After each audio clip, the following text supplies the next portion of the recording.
नमस्कार दोस्तों। ईश्वर ने ही हम सभी को इस धरती पर भेजा है।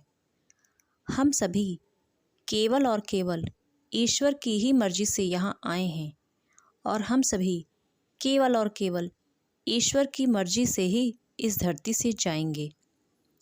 दोस्तों, हम सभी के जीवन में बहुत सारी अच्छी चीज़ें, बुरी चीज़ें, अच्छा समय, बुरा समय आता ही रहता है।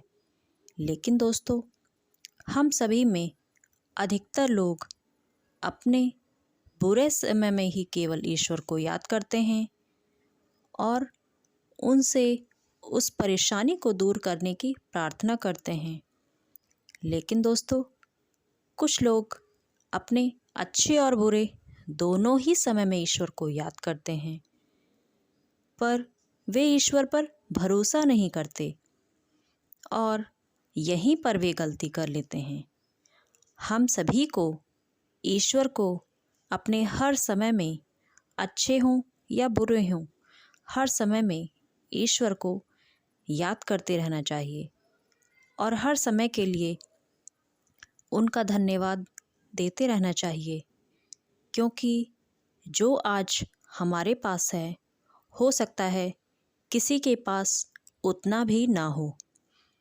तो ईश्वर का हमेशा हमें धन्यवाद देते रहना चाहिए तथा उस पर अटूट विश्वास भी रखना चाहिए।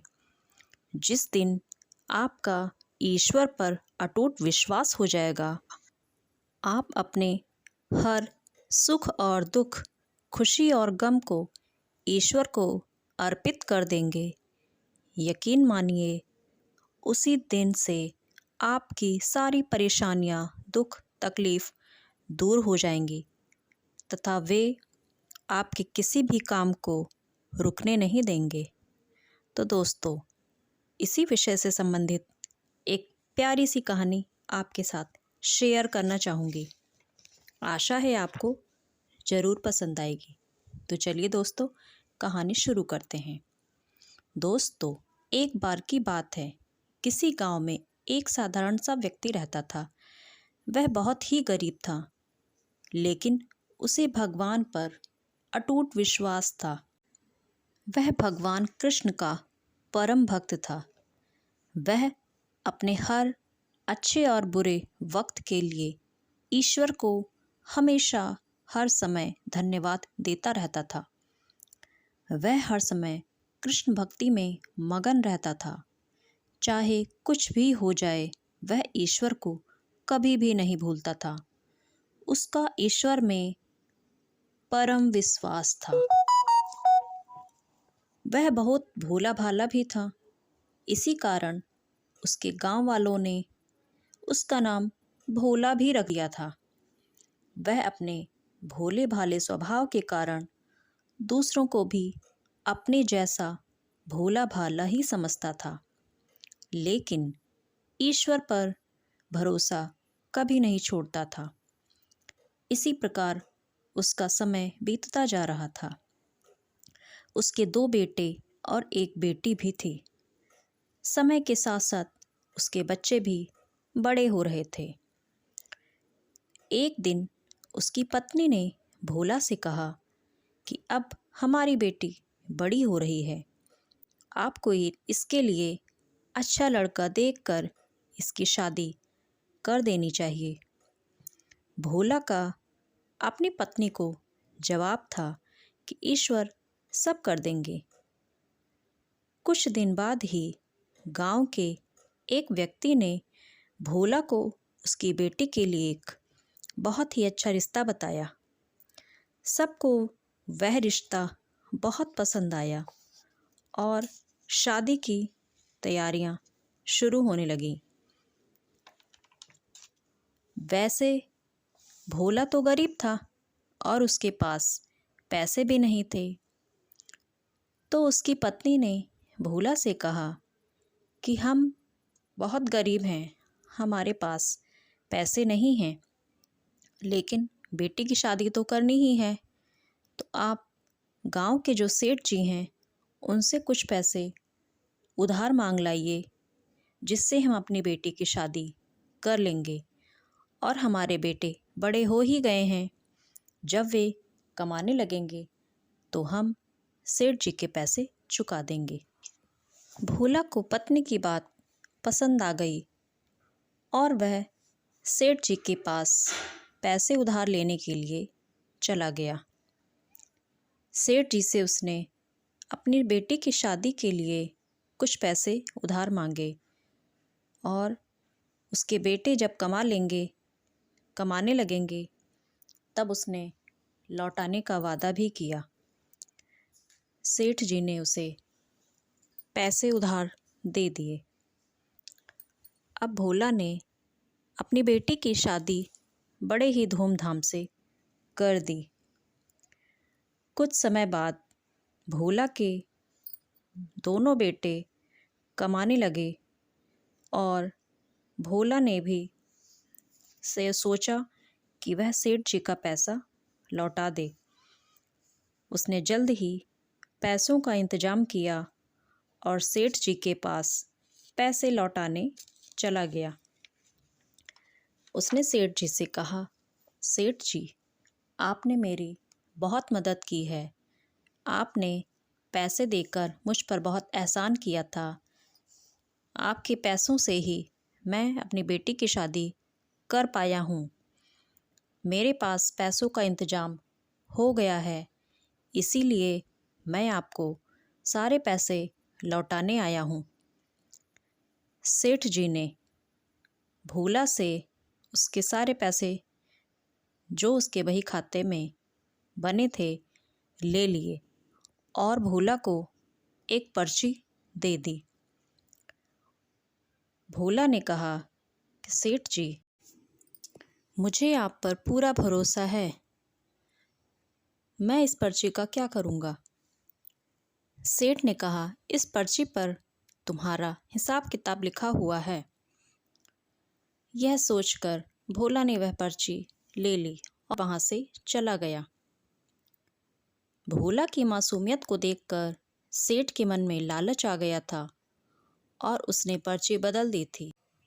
सेठ ने भोला को एक दूसरी पर्ची दे दी जिस पर उसके केवल हस्ताक्षर ही थे और उसका कोई हिसाब किताब नहीं लिखा था। भोला तो मासूम और भोला भाला था ही, वह उस पर्ची को लेकर वहाँ से चला गया। कुछ दिन के बाद सेठ ने सोचा कि भोला के दोनों लड़के कमा रहे हैं, लाओ भोला से दोबारा पैसे मांगता हूँ। उसने अपने एक नौकर को भेजकर भोला को बुलवा भेजा। भोला जब सेठ जी के पास आया तो सेठ ने भोला से कहा कि तुम मेरे पैसे कब लौटाओगे।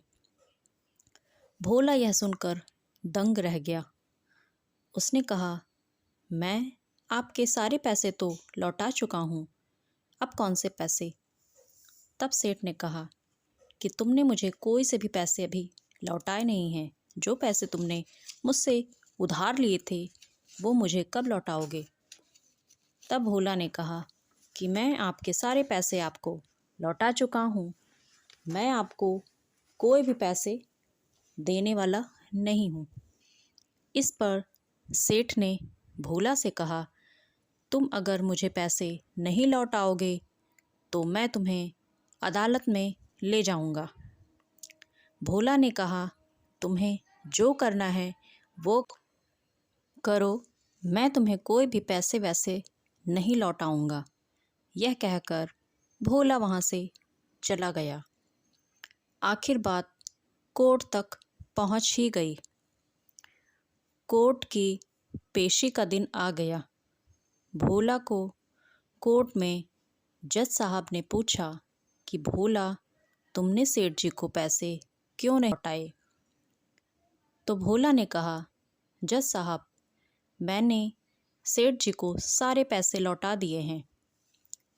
तब कोर्ट में जज साहब ने पूछा कि भोला, क्या तुम्हें कोई सबूत सेठ जी ने दिया था जब तुमने सेठ जी को पैसे लौटाए थे। तो भोला ने कहा, हाँ साहब, मुझे सेठ जी ने एक पर्ची दी थी और उसने जेब से पर्ची निकालकर जज साहब को दे दी। अब पर्ची में जब जज साहब ने देखा तो उस पर्ची में ऐसा कुछ भी नहीं लिखा था जिससे यह साबित हो कि भोला ने पैसे लौटा दिए हैं। फिर जज साहब ने दोबारा भोला से पूछा कि भोला, जब तुमने सेठ जी को पैसे लौटाए थे तो वहाँ पर तुम्हारे और सेठ जी के अलावा कोई और भी था? तब भोला ने अटूट विश्वास के साथ कहा कि हाँ जज साहब, वहाँ पर मेरे और सेठ जी के अलावा कृष्ण जी मौजूद थे। यह सुनकर जज साहब ने कृष्ण जी के नाम पर वारंट जारी कर दिया और अगले दिन उन्हें पेशी के लिए बुलवाया। कोर्ट का एक आदमी कृष्ण जी के नाम से वारंट लेकर बताई हुई जगह पर कृष्ण जी को वारंट देने पहुंच गया। मंदिर में पहुंचकर कोर्ट के व्यक्ति ने पूछा, मंदिर के पुजारी से पूछा कि कृष्ण जी यहीं रहते हैं क्या? तब मंदिर के पुजारी ने कहा, हाँ कृष्ण जी यहीं रहते हैं। कोर्ट के व्यक्ति ने पूछा कि आप कौन हैं? तब मंदिर के पुजारी ने कहा कि मैं कृष्ण जी का सेवक हूँ। कोर्ट के व्यक्ति ने वह वारंट निकालकर मंदिर के पुजारी को दे दिया और कहा कि कल उनकी अदालत में पेशी है, उन्हें यह वारंट दे दीजिएगा, और वह वहाँ से चला गया। मंदिर के पुजारी ने वह वारंट उठाकर कृष्ण जी के आगे रख दिया और वहाँ से चला गया। अगले दिन कोर्ट में कृष्ण जी की पेशी थी। सभी लोग कोर्ट में मौजूद थे। जज साहब ने भोला से कहा कि आपके कृष्ण जी कहाँ हैं? तब भोला ने कहा, मेरे कृष्ण जी आते ही होंगे।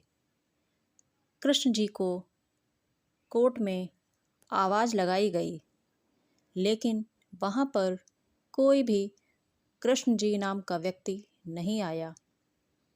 जब 3 बार आवाज़ लगने के बाद भी वहाँ पर कोई भी नहीं आया तो जज साहब ने अपना फैसला सुनाना शुरू किया। जज साहब ने जैसे ही अपना फैसला सुनाना शुरू किया, उसी समय वहाँ पर एक बुजुर्ग व्यक्ति आ रहे थे।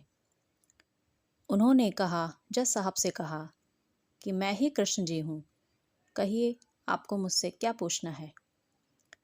तब जज साहब ने उनको कटघरे में बुलाकर पूछा कि जब भोला ने सेठ जी को पैसे लौटाए थे तब आप वहाँ पर मौजूद थे क्या? तब कृष्ण जी ने कहा कि हाँ, मैं वहीं पर मौजूद था। जज साहब ने कृष्ण जी से पूछा कि क्या आपके पास कोई सबूत है जिससे यह साबित हो कि भोला ने सेठ जी को पैसे लौटा दिए हैं? तब बुजुर्ग व्यक्ति ने कहा कि हाँ, मेरे पास सबूत है। सेठ जी के बाहर वाले कमरे में एक अलमारी है। उस अलमारी में सेठ जी का बही खाता रखा है। उस बही खाता के पेज नंबर 512 पर भोला का सारा हिसाब किताब लिखा हुआ है। यह सब मैंने स्वयं देख रखा है। बुजुर्ग की बात सुनकर जज साहब ने कोर्ट के एक व्यक्ति को तुरंत सेठ जी के घर से वह बही खाता लाने को कहा। व्यक्ति बही खाता लेकर थोड़ी ही देर में आ गया। जज साहब ने जब उस बही खाता को खोलकर देखा तो पेज नंबर 512 पर भोला का सारा हिसाब किताब लिखा हुआ था और उस पर एक पर्ची भी मिली जिस पर यह लिखा था कि भोला ने अपना सारा उधार चुका दिया है, अब उसे सेठ जी को कुछ भी नहीं देना है। यह सब देखकर सेठ भौचक्का रह गया। उसने सोचा कि यहाँ तो यह कुछ अलग ही हो रहा है, लेकिन यह सब केवल और केवल भोला के कृष्ण जी पर, उसके आराध्य पर उसका अटूट विश्वास था। भोला के अपने आराध्य पर, अपने कृष्ण पर अटूट विश्वास के कारण ही कृष्ण स्वयं बुजुर्ग के रूप में गवाही देने कोर्ट में पहुँचे। दोस्तों, अगर आपका अपने ईश्वर पर अटूट विश्वास होता है तो वे आपके उस विश्वास को कभी टूटने नहीं देते। तो दोस्तों, आपको यह कहानी कैसी लगी प्लीज़ कमेंट्स में बताएं, तथा अगर अच्छी लगी हो तो वीडियो को लाइक और चैनल को सब्सक्राइब अवश्य करें। मिलते हैं किसी अन्य ज्ञानवर्धक कहानी के साथ। तब तक के लिए ओम नमः शिवाय।